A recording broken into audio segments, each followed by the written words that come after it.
ও আমার পাশে বসে থাকা শিক্ষক মণ্ডলীকে সালাম জানিয়ে আমরা মক্তবে তালিমুল কোরআনের ছাত্রছাত্রীরা মিলে একটি শিক্ষণীয় মোকালামা পরিবেশন করব।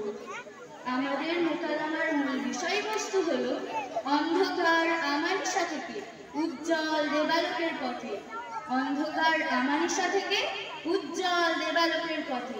তাহলে চলো শুরু করা যাক। আসসালামু আলাইকুম ওয়া রাহমাতুল্লাহ।